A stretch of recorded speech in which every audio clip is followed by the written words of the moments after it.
Halo Sobat Cuan, balik lagi bareng gua Daniel Wiguna dan Gua Triputra dari tim Research NBC Indonesia. seperti biasa konten kita adalah paham, pantauan saham. Semakin paham semakin Cuan. cuan. Nah Sobat Cuan, akhirnya kita ketemu ya di studio. Dari minggu lalu kita selalu terpisahkan, akhirnya kita bisa cuan bersama hari ini. Moga-moga Sobat Cuan juga bisa cuan bareng-bareng ya, gara-gara nontonin konten kita setiap minggu. Begitu setiap hari Senin, konten yang pasti kalian udah tunggu-tunggu. Nah Sobat Cuan, hari ini kita akan membahas tema terkait dengan gimana nih proyeksi batubara di kuartal keempat. Karena kan kita tahu ya, harga batubara ini ya Put ya, kan kalau kita lihat ini udah sentuh all time high ya. Kemarin katanya sempat sentuh 280 dolar Amerika Serikat per metric ton atau all time high ya, yang tertinggi sepanjang masa. Tapi pertanyaannya sederhana nih, mau kemana sih? Bisa nggak sih sampai 300 di tengah krisis energi Eropa, China dan lain sebagainya? View-nya ini seperti apa nih di kuartal keempat nih? Karena kan tahun ini kita itu sering ngomongin tentang komoditi super cycle. Apakah ini bagian dari komoditi super cycle itu? Ya, ini pertama gue ngomong dulu sebenarnya komoditi super cycle tuh nggak cuma sekarang. Ceritanya masih panjang. Bisa sampai tahun depan gitu. Jadi sekarang tuh baru mulai awal-awalnya doang gitu. Nah, ini kemarin kan batubara all time high, lalu mulai longsor tuh karena Cina tuh udah mulai ambil batubara dari luar gitu. Sebenarnya kan dia dilarang kan. Tapi udah mulai ambil dari luar, udah mulai melunak soal batubara karena mereka ada krisis energi dalam negeri, jadi udah mulai melunak ambil batubara dari luar gitu. Jadi harga batubara udah mulai netral di Cina, jadi dampaknya ya batubara acuan Newcastle turun juga gitu. Dan memang ketika pas banget momennya gitu, jadi ketika batubara yang di 280 itu Cina langsung ngambil dari luar gitu. Jadi besoknya itu langsung longsor. Jadi keselnya Sobat Cuan ini perhatiin berita-beritanya dan lain sebagainya, itu pasti udah nyadar gitu. Oh ini sebentar lagi harga batubara bakal longsor, sahamnya juga bakal nyusul gitu. Jadi ya Sobat Cuan memang kalau saya ngomong batubara ini harus update terus gitu, gimana perkembangan komunitas ini gitu. Karena kan kalau memang dia naik, ini kan dia akan ngefek gitu ya ke emiten-emiten batubara kita. Karena kita adalah salah satu pemasok batubaranya dari China juga gitu kan. Tapi ngomong-ngomong, yang lu bilang tadi, begitu harga batubara naik, China langsung ngambil dari luar. Berarti ngambil dari kita dong banyak gitu ya? Ya biasanya sih emang dari kita tuh emang ada, tapi biasanya yang di blok-blok itu biasanya dari Australia gitu, yang biasanya di blocking sama Cina. Nah, mereka udah mulai ngambil ke arah sana gitu. Jadi ya bisa dibilang mereka mau coba netralin harga batubara dalam negeri supaya kagak terjadi krisis energi gitu. Nah, ntar. Kemarin kan infonya nih kalau nggak salah China itu nge-ban batubara dari Australia kan? Nah, ini udah mulai ngambilin lagi, udah temenan berarti. Ya, mereka nge-ban itu batubara yang kagak taat ESG gitu. Jadi yang memang yang tidak ramah lingkungan gitu ya. Yang benar-benar ya lu kan tahu dengan batubara kan ngebor langsung dari bumi gitu. Jadi ya hampir semuanya lah bisa dibilang tuh nggak ramah lingkungan gitu. Jadi ya ketika Cina ini nge-ban batubara yang ESG-nya rendah sekali, ya ketika ini mulai dilonggarkan, misalnya ESG-nya dari segini dilonggarin jadi segini, jadi ada beberapa yang sebelumnya nggak boleh masuk gitu. Gitu ya. Tapi ini kan informasi ini kan nggak terlalu banyak kita temukan di media ya belakangan ini ya, sampai akhirnya China banyak ngambil. Terus gue juga ada dengerin tuh katanya China itu mengguyur industri batubara dalam negerinya mereka supaya produksi lebih banyak dan lain sebagainya. Itu efeknya nanti gimana ya bro ya? Ya ini kan cuma temporary doang bro. Jadi nggak lu kok dari dulu aja, dari kemarin itu harga batubara acuan Cina tuh lebih tinggi daripada Newcastle. Sekarang baru mulai menyamai gitu, baru mulai nyusul gitu. Jadi ya kedepannya ketika ini problem ini kan masih akan terus berlanjut nih dari itu gue bilang sebelumnya itu tuh, ini komoditi super cycle terjadi kenapa? Karena supply-nya sebelumnya kan supply-nya tuh lancar kan. Demand-nya juga lancar, permintaan penawaran supply demand lancar. Nah, ternyata ada corona ini, supply-nya jadi berantakan. Tapi demand-nya juga jadi turun kan. Orang kan nggak mau produksi awal 2020. Bener. Ketika corona lagi gila-gilanya itu kan. Supaya demand-nya berkurang gitu. Nah, sekarang tiba-tiba coronanya udah mulai pulih. Lalu ya orang udah mulai start buka pabrik lagi butuh batu bara gitu. Gitu kan. Nah, jadi demand-nya melonjak. Karena supply-nya kan lu kagak bisa langsung tiba-tiba gue mau produksi gede batu bara. Nggak bisa gitu, harus pelan-pelan. Nggak bisa, iya benar. Jadi demand-nya tiba-tiba tinggi, melonjak tinggi, supply-nya malah masih rendah. Jadi harganya terbang gitu. Jadi ini murni demand pull gitu ya? Ya, dibilang demand pull ya memang karena banyak demand-nya tinggi dan supply-nya nggak bisa nyaingin bro gitu. Demand-nya tiba-tiba melonjak normal. kembali normal kembali gitu, tapi supply-nya masih belum kembali normal gitu. Soalnya banyak yang bilang kemarin katanya kenaikan harga batu bara ini tuh ulahnya para market maker aja gitu, dinaik-naikin kan, terus dicocokologi lah dengan kondisi komoditi super cycle kayak gitu, makanya harganya bisa terbang seterbang itu. Nah tapi ngomong-ngomong tentang komoditi super cycle nih bro, ini kan lu bilang ini masih baru ya, masih awal ya. Sedangkan ini masih baru awal aja harganya udah 280. Ini bisa berapa nih? Bisa 400 gitu nanti. Ya, ini kan gue kan udah selalu bilang gue udah lama banget ya ini dari sobat cuan ngecek di episode lama tentang batu bara tuh gue udah bilang banget. Ini harga sekarang belum ada apa-apanya gitu. Jadi dulu saham-saham batu bara masih murah, masih belum terbang kayak sekarang. Dan memang harga batu bara juga masih 100-an ya. Waktu itu gue udah bilang ini baru permulaan gitu. Kan sebelumnya kan baru dari 2 digit naik ke 3 digit kan. Jadi itu masih permulaan 2 digit ke 3 digit, sekarang baru naik ke 200-an gitu. Nah, ini ke depan itu sebenarnya masih bisa naik. Kalaupun nggak naik dia bakal stabil di harga tinggi, dan stabil di harga tinggi itu yang bikin emiten batu bara bakal cuan gitu.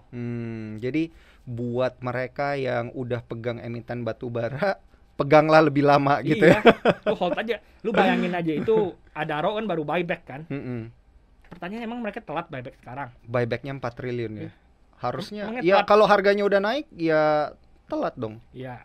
Ngapain mereka buyback kalau telat? Nah itu dia. Itu, berarti dia sendiri juga. Dia aja berani buyback karena mereka tahu ke depannya bakal lanjut ini. Bro, tapi kalau nggak lanjut bakal stay tinggi harga batu bara. Buat sobat cuan nih, emang buybacknya itu di harga berapa sih? Yang 4 triliun itu? Biasanya kalau mereka mau buyback ada range-nya, tapi setahu gue masih belum dikabarin range belinya berapa, tapi ya di harga-harga sekarang inilah. Biasanya ya sobat cuannya Putra ini udah denger duluan, jadi gue pancing aja sobat cuan. Bercanda ya. Oke, kalau Adaro aja berani buyback di tengah harga yang udah meroket gila-gila ini, dan buybacknya juga gila-gilaan ya, 4 triliun ya. Ya artinya memang masih ada potensi emiten-emiten batu bara ini harganya masih naik dan cuannya juga masih bakal naik gitu ya. Iya. Potensi sekarang kan belum kelihatan gitu. Nah, tapi di laporan keuangan kita hitung-hitung batu bara tuh belum kelihatan. Iya, kita hitung-hitung nih, Bro ya. Dengan harga batu bara yang udah naik 2-3 kali lipat aja dari berapa bulan lalu, ini kan berarti laba mereka akan naik 2-3 kali lipat. Gitu kan? Apakah itu maksudnya Adaro mau mengejar itu ya sebelum harga sahamnya juga naik 2-3 kali lipat, ya dia beli dari sekarang gitu. Sebenarnya kenaikannya bisa lebih dari 2-3 kali lipat kalau harga batu bara naik 2-3 kali lipat. Kenapa? Karena biasanya biaya mereka produksi gitu-gitu aja. Gitu. Karena biaya gitu-gitu aja. Benar. Itu barangnya naik ya kenaikannya bisa lebih dari 2-3 kali lipat. Iya, gue paham nih logikanya. Jadi selama ini ya dia produksi segitu-segitu aja. Kemampuan operasionalnya berarti beban operasionalnya segitu-segitu aja. Tiba-tiba harganya naik 3 kali lipat gitu ya. Jadi, kenaikannya bisa lebih dari labanya saat itu gitu. Tapi kan ada kebijakan DMO nih bro, gimana nih? Katanya ini DMO, kan lu juga pernah bilang ya, ada DMO ini makanya dia itu memberatkan emiten-emiten batu bara dalam negeri untuk mendapatkan keuntungan. Kebijakan DMO-nya ini berapa persen sih sebenarnya? Sebenarnya ini masih carut marut deh, gimana ya bilangnya, masih belum ada yang masih berantakan, yang minta ampun juga dibiarin gitu. Jadi enforcement-nya kagak ada sebenarnya gitu. Apalagi ke yang produsen batu bara yang ngasih kecil-kecil, enforcement-nya belum ada bro gitu. Jadi ya aturannya emang udah, tapi masih belum ada enforcement. Jadi sebenarnya katanya kan ini kalau gue denger nih kebijakan DMO-nya cuma 25%. Gitu kan. Nah itu berarti kebijakan 25% itu belum tentu karena kayak lu bilang tadi masih carut marut, belum tentu 25% gitu ya. Ya enforcement-nya masih belum ada gitu. Jadi ya ada yang iya, ada yang enggak gitu. Paling yang benar-benar kayak PTBA yang benar-benar nurut sama pemerintah karena BUMN baru dia dijalankan. Kalau misalnya swasta yang apalagi swasta yang kecil yang kurang peduli mereka main gitu-gitu. Apalagi jadi enforcement-nya lemah. Artinya masih bisa dapat banyak cuan gitu ya. Pada akhirnya ini akan memberikan cuan yang banyak begitu bagi emiten karena harganya naik berkali-kali lipat. Tapi itu kan harga yang ada di Newcastle nih bro ya. Nah kalau emiten itu benar-benar nih mengekspor keluar batu baranya, apakah benar-benar akan dibeli oleh market seharga yang running sekarang ini atau ada potongan-potongan? Iya, kurang lebih ya harganya sekitar segitu kalau mereka ekspor keluar.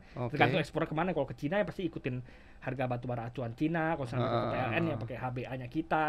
Kalau mereka ke Eropa atau lain-lain, Eropa sebenarnya sekarang udah agak Katanya nggak ngambil batu bara ya, karena gitu mereka kan.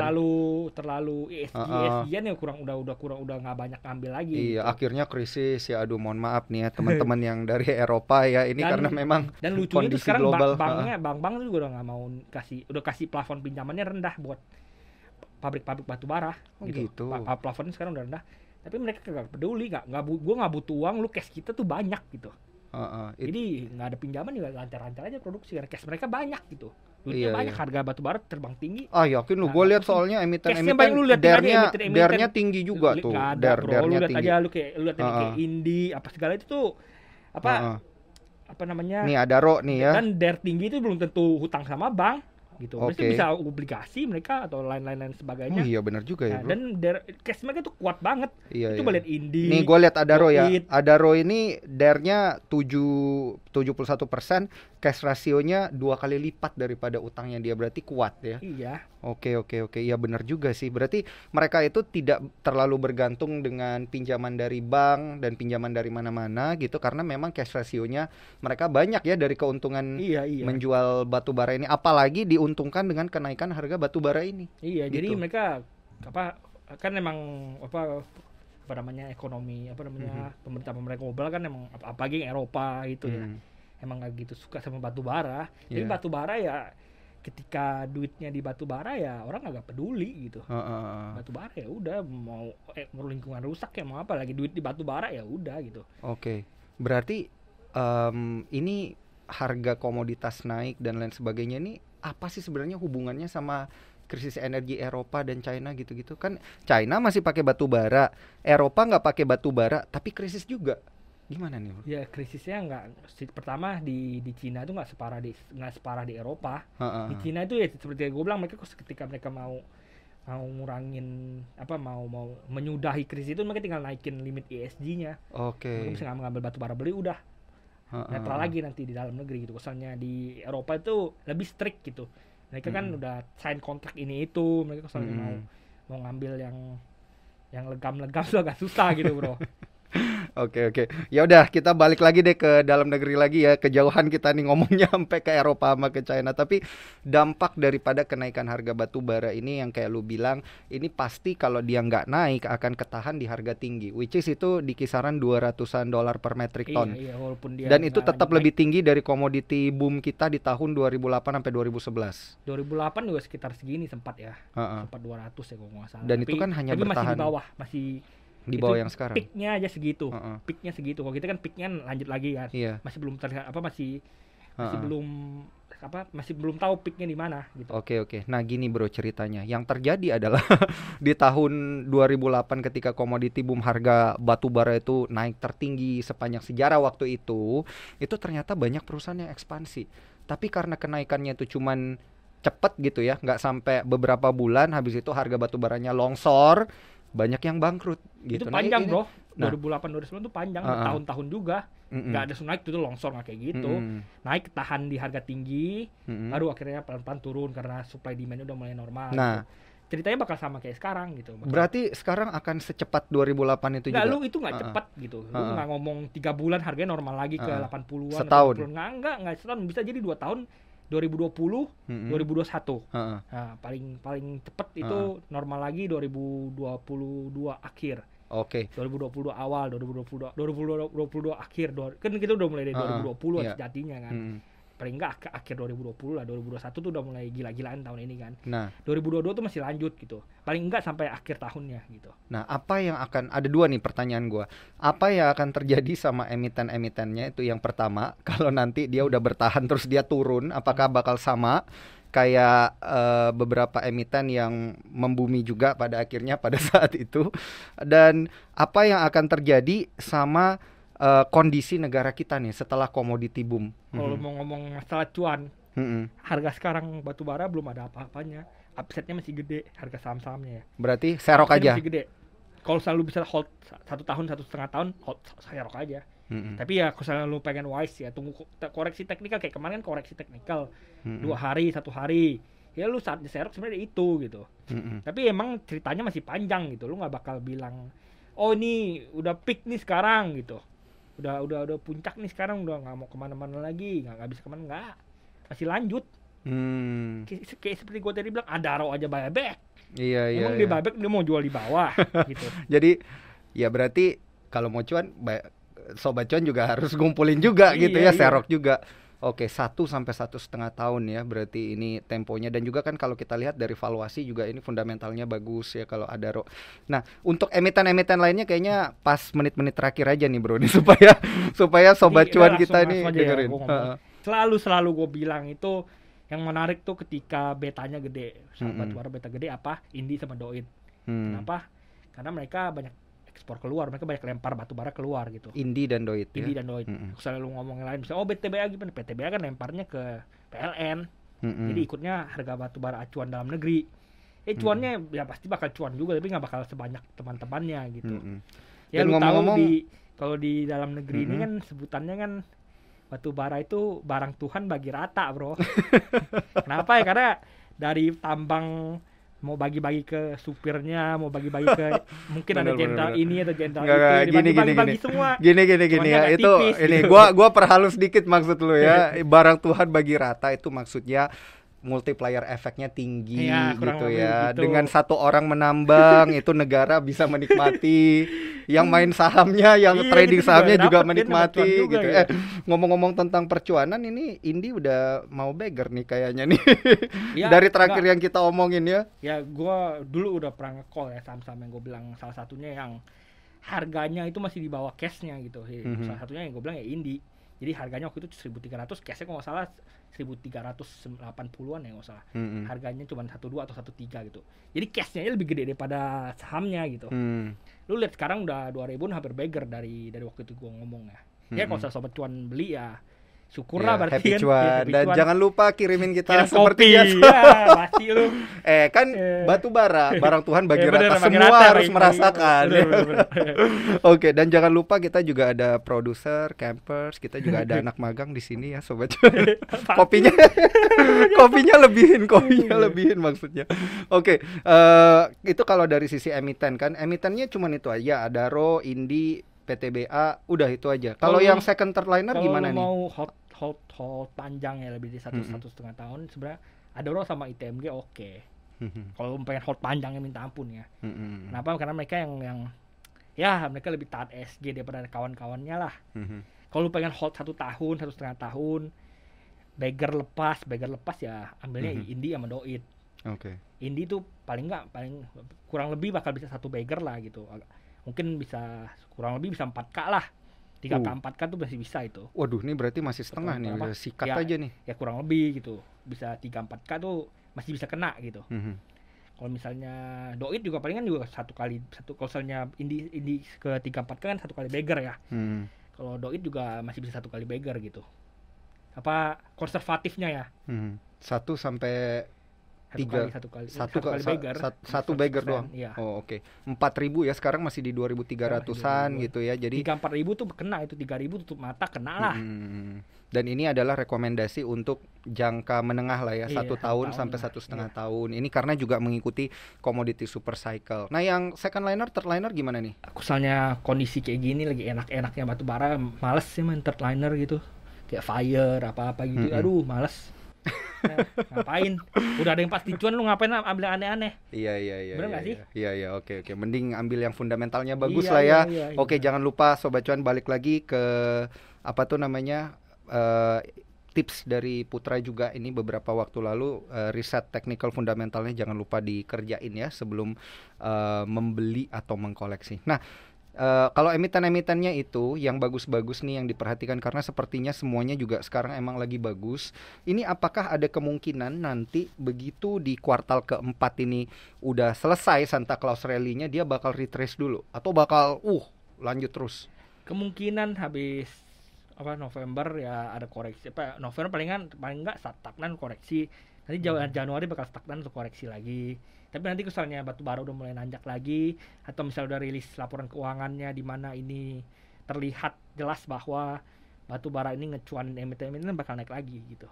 Jadi yang perlu ditunggu itu 1, laporan keuangan, 2 ya pantau ketat terus komoditasnya kayak gimana. Oke. Harganya ya, karena otomatis dia pasti akan ngelihat pergerakan harga batu baranya sendiri, emitennya itu gimana. Nah, sebelum ngomongin ke dampaknya ke ekonomi Indonesia nantinya, emang komoditas lain ini bakal ketinggalan nih bro? Kan masa batu bara doang nih? Namanya Logam komoditi gimana nih? ya, semuanya lah bro. Nah ya, nikel dulu deh, nikel sama emas. Nikel sama emas ya. dulu deh, nikel ya, rata-rata bakal naik bro. Rata-rata bakal CPO naik, nikel naik, logam naik, apa-apa rata-rata bakal naik gitu. Karena gayanya sama-sama ketika ini supply sama demand-nya normal misalnya, lalu supply sama demand-nya terdisrupsi karena sesuatu, lalu tiba-tiba demand-nya naik tinggi, supply-nya masih belum mampu mencukupi, ya harganya naik, semuanya sama. Ya, makanya namanya komoditi super cycle gitu. Terus kalau minyak juga naik, gas juga naik, CPO juga naik. Komoditi namanya, kalau masuk komoditas ya naik. Gitu. Inflasi bakal lebih cepat dong ini kalau lu lihat. Ya kalau komoditas naik kan pasti inflasi banget nih kita nih berarti nih tahun depan. Ya kalau untuk kita sendiri sih sebenarnya nggak bakal gitu parah ya, karena kita ya memang kita dari konsumsi kan inflasi kita kan, bukan dari komoditas ya. Jadi angkanya nggak bakal gitu parah. Oh, nggak bakal gitu ya, karena memang benar ya 50-60% kita masih konsumsi rumah tangga. Ya, jadi barang-barang yang dikonsumsi rumah tangga kan bakal naik tuh. Iya kan? Ya tapi nggak contohnya ya barang misalnya roti, kayak barang-barang gitu, nasi, itu kan nggak gitu pengaruh sama batu bara naik gitu. Ya minimal ngaruh ke harga cabai lah bro. Harga cabai naik mulu. Cabai naik mulu nih Sobat Cuan nih, gimana nih? Oke. Mungkin karena komoditi super cycle ya mungkin. Oke, bercanda Sobat Cuan. Nah, tadi lu bilang karena komoditi super cycle semuanya naik. Berarti emiten-emiten komoditas itu semuanya sekarang layak koleksi. Iya. Atau under value. Pengen hold panjang layak koleksi.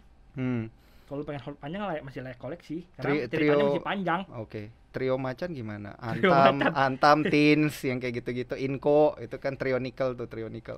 Ya sebenarnya si trio nikel itu nggak gitu hype gitu. Bukan nggak gitu nggak gitu. Beta korelasinya dengan harga nikelnya nggak gitu tinggi. Betanya nggak tinggi. Iya, beta nggak tinggi, tapi korelasi dengan harga nikel. Soalnya harga batu bara, emiten batu bara ini kan korelasi dengan harga batu bara tinggi banget gitu. Jadi ketika batu bara naik tinggi, laba mereka tuh kelihatan banget tinggi. Kayak contohnya kan Antam nggak cuma produksi nikel, malah nikel itu cuma ke-4 atau ke-5, ke-3 atau ke-4 yang malah produksi mereka yang paling tinggi emang emas kan ya. Jadi nggak gitu kelihatan naik di laporan keuangan, tapi nggak bakal sekeren emiten batu bara gitu. Iya, karena batu bara ya emang pendapatannya dari batu bara, gitu.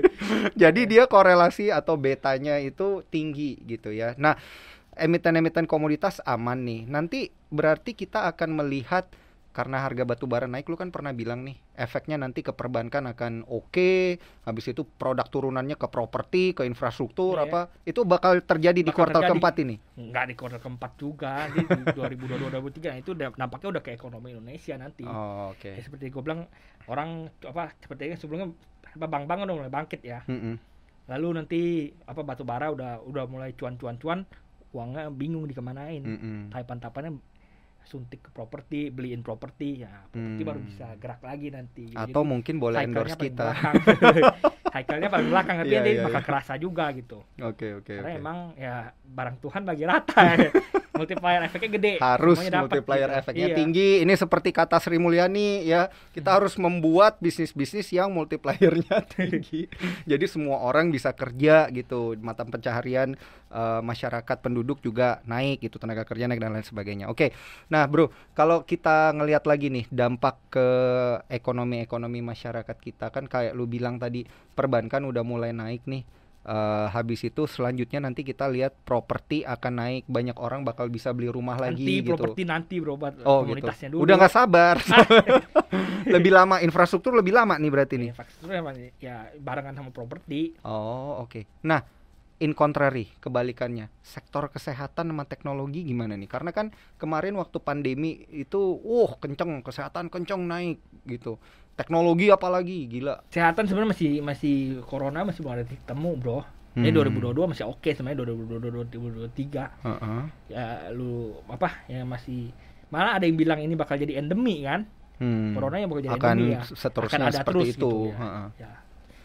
Jadi ya sebenarnya masih nggak bakal tiba-tiba longsor parah gitu. Palingan ya apa perlahan turun gitu, nggak bakal jebret longsor gitu, nggak kayak gitu. Kalau untuk teh juga sebenarnya masih ceritanya masih oke gitu. Teh itu kan lu nggak ngomong 1-2 tahun, lu teh itu investasi 10 tahun bro. Lu kalau ngomong paling gampang lu lihat Arto lah. Sekarang yang masih rugi baru kuartal 3 ini katanya baru untung. Oh, udah bisa generate untung ya? Rumornya untung. Oh, rumornya. Nah, bener kan Sobat Cuan? Kan bisa ngecek di LKB, bro. Oh iya, bisa langsung ngecek. Iya. Cek di laporan keuangan bulanan. Biasa, Putra emang biasa lebih tahu lebih dulu. Ya, apa namanya, disebut-sebut ya, kalau cek-cek juga di LKB Q3 udah bisa untung gitu. Dan kalau misalnya lu untungnya seberapa sih? Ya, at least nggak sebanding sama PI-nya, nggak sebanding sama harganya. Jadi ya, makanya gue bilang yang investasi kan yang ini katanya membeli masa depan ya. Makanya gue bilang investasi panjang, lu nggak bisa ngomong 1 tahun, 2 tahun udah kelihatan hasilnya ya panjang, 10 tahun, 5 tahun. Kayak buka gimana nih akhir tahun? Buka. Jadi tapi ya yang penting kan nggak tutup. Sebenarnya buka kan? itu tetap buka gitu. Bukanya nggak bakal tutup. Punya duit triliunan sekarang. Gara-gara iya kan kemarin habis IPO. Kan, iya. Kan belum kelihatan sekarang di LK, laporan keuangan belum kelihatan kalau ada duit triliunan. Nanti di next LK baru kelihatan duit triliunan masuk. Dan menariknya mau diliatin ini duit triliunan masuk berapa. Lu jadi OOT nih dari batu bara sampai bahas ini itu. Iya kan kita mau melihat korelasinya kan. In contrary kebalikannya berarti emiten-emiten lain ini bakal slow aja gitu. Ya nggak bakal ya paling menarik ya yang naik gitu aja. Yang paling menarik ya batu bara yang ada sentimennya. Ngapain lu yang volumenya lagi tinggi-tinggi. Iya. Lagi manggung lah ya di akhir tahun ini ya, akhirnya gitu. Iya, sama bank masih boleh dong ya karena tadi bank ya masih banknya nggak bakal kemana-mana lah bro. Naik ya naik pelan-pelan gitu. Gue lihat tadi BNI udah 6.400 kali ya. Gue nggak tahu dah. Pokoknya udah 6.000 something lah. Gitu udah hampir kembali ke level semulanya. Masih jauh. Oh, masih jauh. Berarti masih bisa koleksi. 10.000 bro BNI bro. Iya. Sekarang jadi 6.000 gitu ya. Oke. BCA juga yang katanya mau stock split. Udah mulai naik juga. Itu masih bisa koleksi juga ya. Iya. Oke, berarti memang di kuartal keempat ini adalah waktunya para sobat cuan untuk melihat saham-saham yang pasti-pasti aja ya. Batu bara pasti naik. Ya pasti aja nggak masalah main goreng nanti dulu kalau IHSG sepi, big cap sepi ya baru lu main gorengan lagi. Baru main gorengan. Dan pasti kita akan bikin kontennya sobat cuan. Jadi jangan lupa ya sobat cuan untuk dengerin konten paham kita ini setiap hari Senin pantauan saham. Semakin paham otomatis semakin cuan gitu ya. Dan jangan lupa cuannya sama-sama karena kita temanya hari ini membahas batu bara di kuartal keempat ya. Batu bara barang Tuhan bagi rata. Jadi kalau cuan sobat cuan nih banyak cuannya, jangan lupa bagi rata ke kita juga gitu. Nggak perlu bagi rata, dikasih dikit aja udah bersyukur lo. Iya kopi boleh lah gitu. Oke. Sobat cuan, thank you banget ya udah dengerin konten paham kita nih di podcast Spotify, ada di Apple Podcast, ada juga di Google Podcast. Dan jangan lupa karena ini paham on YouTube, sobat cuan bisa ngeliat muka gue dan mukanya Putra itu di YouTube cuap-cuap-cuan. Dan jangan lupa di Instagram kita juga di follow ya, Instagramnya cuap_cuan. Oke, sobat cuan sekali lagi thank you banget udah dengerin konten kita. Gua Daniel Wiguna pamit undur diri dan gua Tri Putra dari tim CNBC Indonesia pamit undur diri. Bye, sampai jumpa di episode selanjutnya.